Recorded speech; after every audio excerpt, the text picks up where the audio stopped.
Yani bu insanların, devletlerin tüm süreçleri her zaman kontrol etme imkanı yoktur.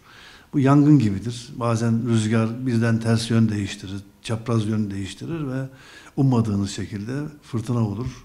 O küçücük yangın bütün ormanları yakar, kül eder, geçer. Savaşlar da böyledir. Ufak bir çatışmayla bazen başlar. Kontrol edilemezse bir dünya savaşına dönüşür, bir büyük yangına dönüşür. Bunu kontrol etme imkanınız söz konusu olmayabilir. Doğru, sonuç itibariyle Ukrayna Savaşı hakikaten insanlığın, dünyanın büyük bir imtihanıdır. Bu imtihanı insanlık nasıl verecek? Zaman içerisinde bunu göstereceğiz. Her iki taraf için de aynı şey söz konusudur. Ve dolayısıyla burada yine en makul duruşu Türkiye sergilemektedir. Türkiye, yani tüm dünyada Çin'den Amerika'ya, İngiltere'den İsrail'e kadar en makul, en mantıklı, en barışçı ve en hakikaten adil bir noktada durmaktadır. Bu savaşla ilgili bir sonuç kestirmek mümkün değildir. Benim başlangıçta söylediğim şuydu: bu savaşın birinci kaybeden Rusya'dır. Çünkü Rusya çok büyüdü, çok güçlendi.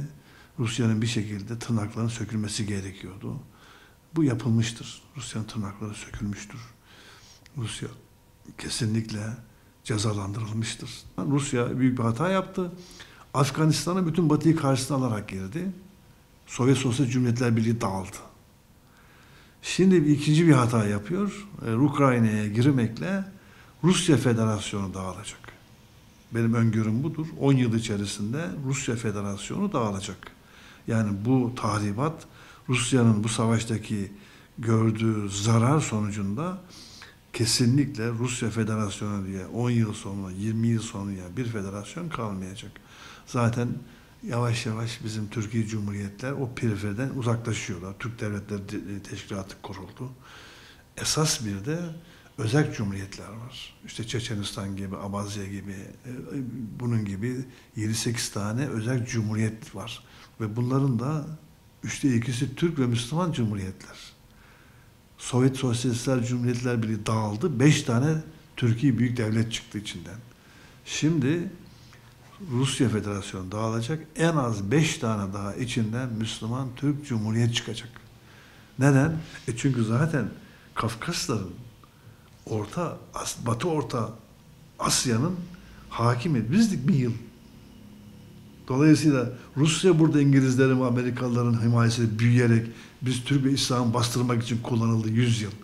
Şimdi bu baskı sona erdi. Oradaki eski İslam kültürü, birliği, varlığı yeniden ihya olacaktır. İnşallah yeni çağ, İslam çağı olacaktır. Dünyaya hakim olan silah sanayisi güçleridir. Dünyadaki sanayileşmenin ana omurgası silah sanayidir. Silah sanayisi güçlü olan ülkelerin ancak sanayileşmiş olması kabul edilebilir. Eğer bir ülkede silah sanayisi güçlüyse, birinci derece silah sanayiniz varsa siz sanayileşmiş sayılırsınız. Yoksa araba yapmışsınız, tekerlek yapmışsınız, işte bir takım televizyon yapmışsınız. Bunların çok bir anlamı yoktur. Eğer şu 5 tane ürünü üretebiliyorsanız bunların arkasından her şey yapabilirsiniz. Birincisi savaş uçağı. Birinci nesil savaş uçağı yapabiliyorsanız. Kim yapıyor bunu? Amerika yapıyor. Kim yapıyor? İngiltere yapıyor. Kim yapıyor? Rusya yapıyor. Çin yapıyor. Yani dünyanın işte 10 tane büyük sanayileşmiş ülkesi yapabiliyor. İkincisi tank yapabiliyorsanız. Sanayileşmiş bir ülkesiniz. Üçüncüsü füze yapabiliyorsanız.